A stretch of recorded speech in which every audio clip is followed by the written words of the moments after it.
Ларс фон Триер е един от малкото съвременни европейски кинорежисьори, който съвсем заслужено е смятан още от млад за жив класик.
Ларс фон Триер е роден в Копенхаген на 30 април 1956 г. и израства в семейство на евреи и социалисти. Min mor forærede mig et smalfilmskamera, og i virkeligheden var det jo et, hun havde købt til sig selv, men så synes hun, at det skulle jeg lege med, og så lavede jeg nogle forskellige film. Det her nok, tror jeg, den anden film faktisk, jeg lavede. Den første var meget mere eksperimenterende, fordi kameraet, som jo, altså video kan jo slet ikke hamle op, det kameraet kunne lave enkeltbilleder og overtoninger og alt muligt. Det var skide sjovt, ikke? Og det skulle prøves alting. Og i denne her meget kunstneriske film, der kommer også senere eksempler på dobbelt eksponering i hvert fald, og som det kan ses også håndholdt kamera og subjektive billeder. Det er faktisk stort set den her, det er en lærebog i forskellige stilarter. Men der har jeg været 12 eller mellem 10 og 12 år. 1968 spelar Lars Trier huvudrollen i den svensk-danska tv-serien Hemlig sommar. Han är då 12 år gammal. Tack. Vi är inte miljonärer. Min mor blir tosset hvis jag render med marmeladen. Du kan väl köpa lite då? Jag spejlar sammen till en båndoptager. Under tiden ska jag ligga här och svälta ihjäl. Okej, jag ska nog hämta något.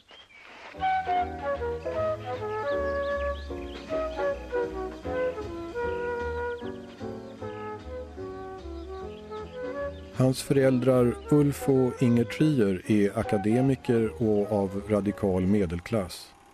De tror på en fullständigt fri uppfostran utan regler och tvång, där Lars själv får bestämma över sitt liv. Och det vill säga Lars' referencemiljö, det var sådan ett kulturradikalt, progressivt, kommunistisk, skandinavisk miljö med lidt jødisk og lidt københavnsk og lidt internationalt og så videre. През 1979 постъпва в датския филмов колеж, където попада под магическото очарование на кинотехниката и става фанатичен формалист. Задълбавайки се в алхимическата кухня на филмопроизводството, младият Ларс се интересувал преди всичко от техническата страна на снимките и формалните причудливости на стила, демонстрирайки подчертана съсредоточеност върху детайлната разработка на всички елементи в кадъра.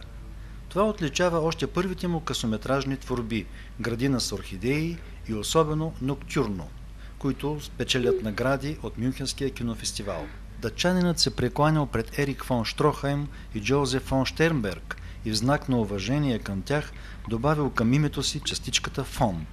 Среднометражната му лента «Картини от освобождението» е бароково упражнение, разиграно в препълнен с обломките на загиващ материален свят бункер, обитаван от деморализирани офицери и интелигенти, приличащи на нацисти.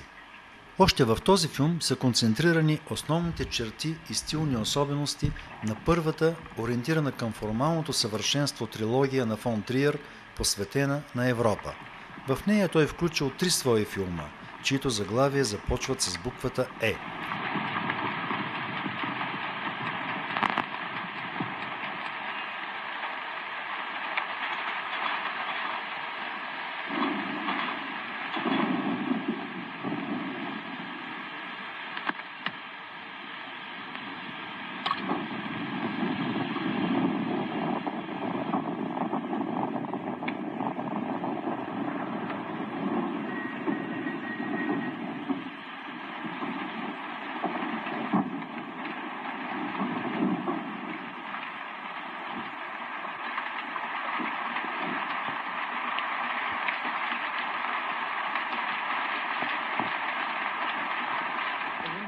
Елемент на престъплението, според руския кинокритик Леонид Александровски, е уникален опит за смесване на 2 параноидални естетики – на немското експресионистично кино и на американския черен филм от 40-50-те години на миналия век.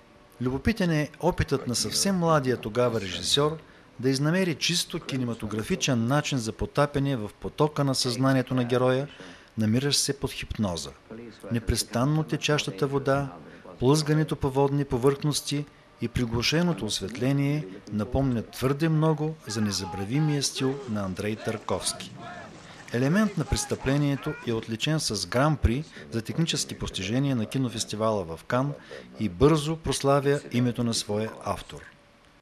I'm so close to him. He's right here. Do you like me a little now? Harry Gray. Harry Gray doesn't exist anymore, and the Lotto murders are a closed book.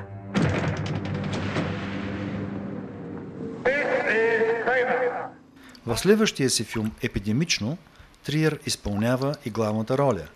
В него се разказва как компютърен вирус унищожава киносценария, над който Ларс и неговия приятел се трудили почти 2 години. Странното е, че никой от тях не си спомня нищо, поради което възстановяването на текста е невъзможно. Започват да пишат нов, с който се опитват да разкажат за загадъчна болест, обхванала цяла Европа. Междувременно избухва истинска епидемия. Този странен филм не прилича на нищо създадено до този момент в киното.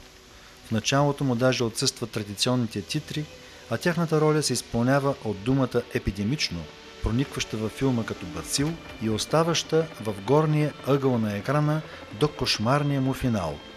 Може да се каже, че Триер изпълнил 100% задачата, която сам си е поставил, ръководейки се от максимата да направи филм, който да поражда неудобство, подобно на камъче в обувката.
Съвършената му във формално отношение творба Европа излиза през 1991 година и с нея датският режисьор потапя зрителите в дълбините на един от най-мрачните европейски пространствено-временни митове – Германия, непосредствено след войната.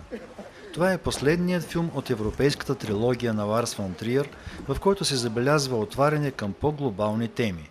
Хипнотизиращият задкадров глас на актьора Макс фон Сюдов, цели да пробуди позабравени архетипове на колективното подсъзнание на европееца, като ужаса от разрухата след войната, вината за Холокоста, но също така и за избиването на невинни германци.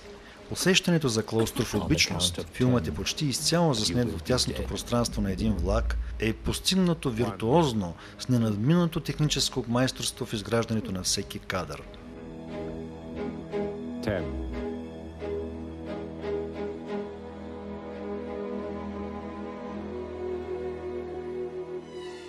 През 1992 година, заедно с Петер Аубек, Триер основава филмовата студия Центропа.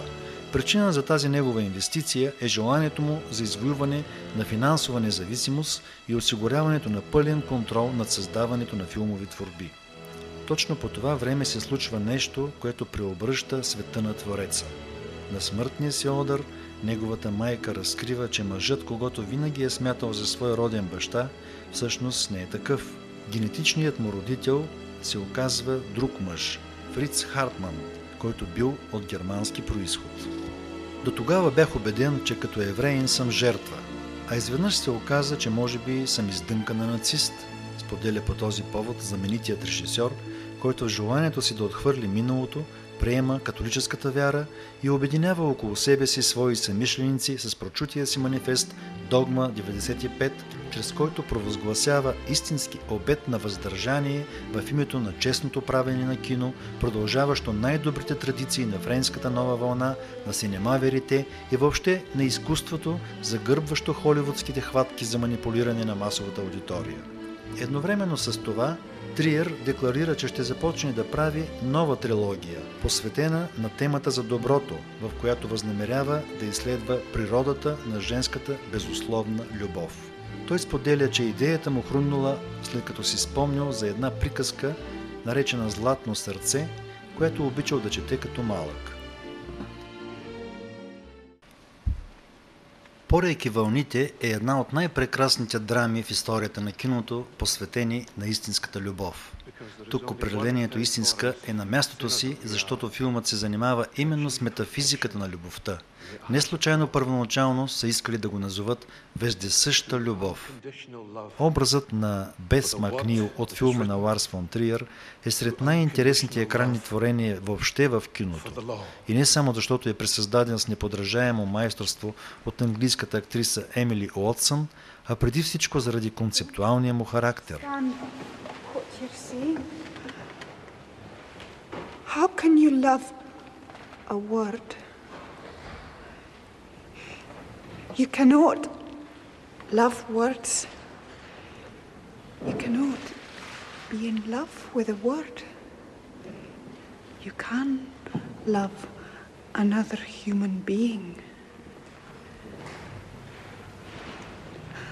That's perfection. No woman speaks here. Bess McNeil. The Kirk session has decided this day that henceforth you shall no longer have access to this kirk. They who know you shall not know you. Begone, Bess McNeil, from the house of God. Показателно е, че самата Бес започва да осъзнава значението на божествената си дарба и да разбира, че всъщност не смъртта, а светът, който я обгражда, може да я откъсне от Ян. А той е рационално устроен и бездушен.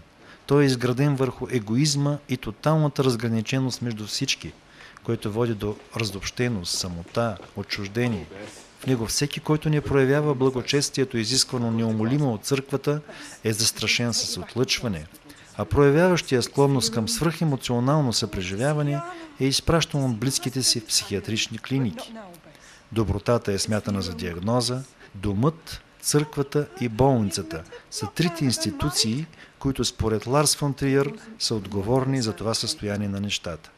Бес не може да разчита на никоя от тях. Нещо повече, те са враждебни към нея.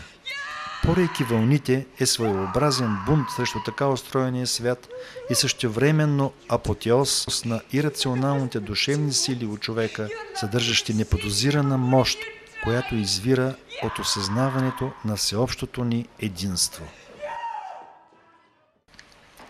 Във филма «Идиотите» изискванията на Догма 9.5 са спазени почти буквално.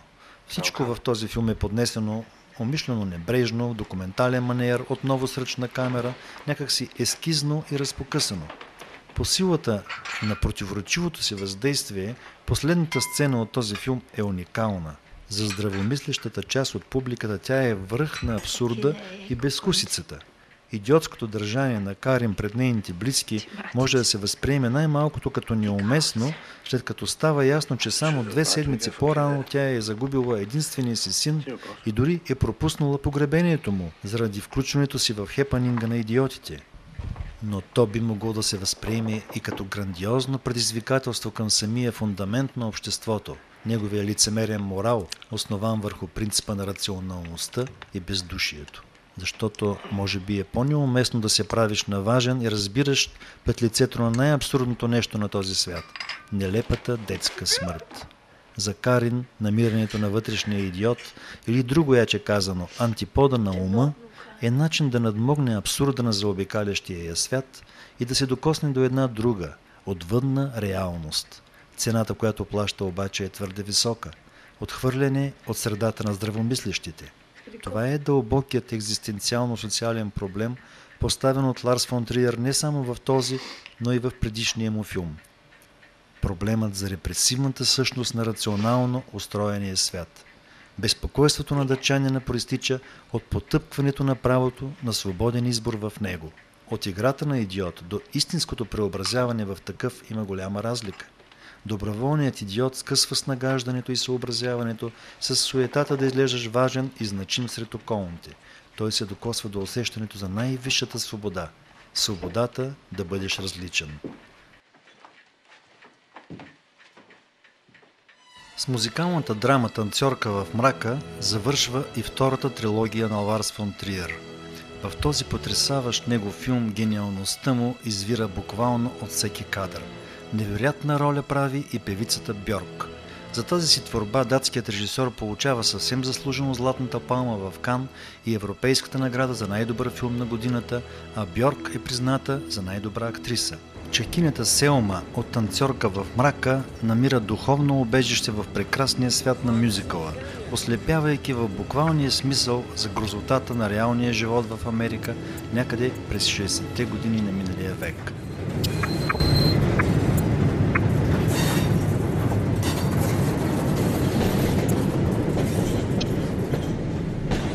What is there to see?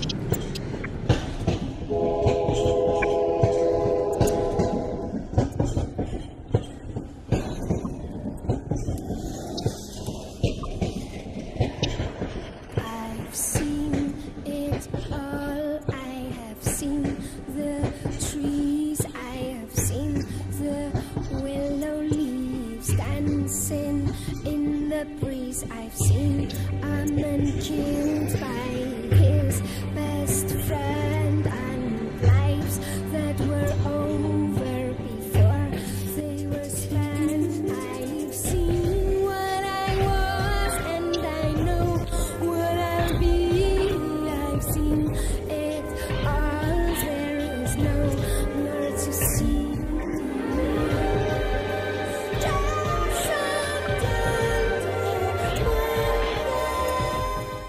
През 2003 година Ларс фон Триер представи в Кан първия си филм от своята най-нова трилогия, посветена на Америка.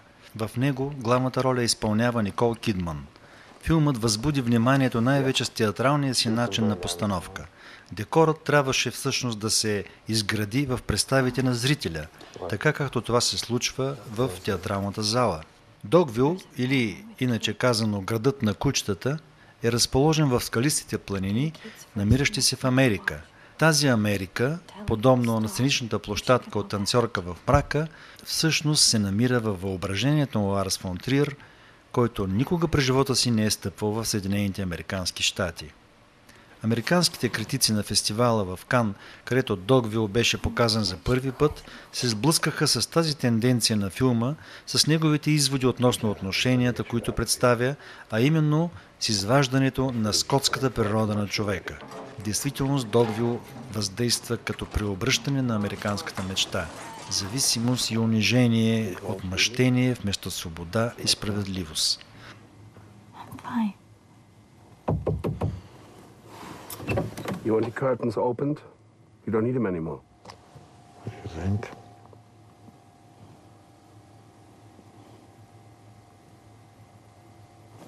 I think we should open them. I think it's appropriate.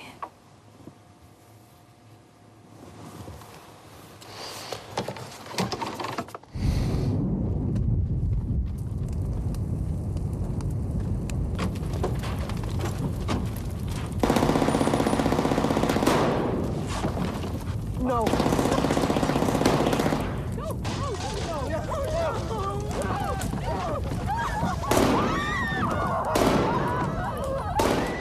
Ларс фон Триер се почувствал облегчен, след като разбрал, че филмът му за пръв път е пренебрегнат в Кан. Той споделил по този повод: сега знам, че това, което съм заснел, наистина е добро. Филмът ми е толкова провокативен, че журито не е искало да го награди. А най-лошото нещо за мен щеше да е да ми дадат някаква утешителна награда. Ларс фон Триер бе удостоен със специално отличие за изключителния му принос в развитието на европейското и световното кино.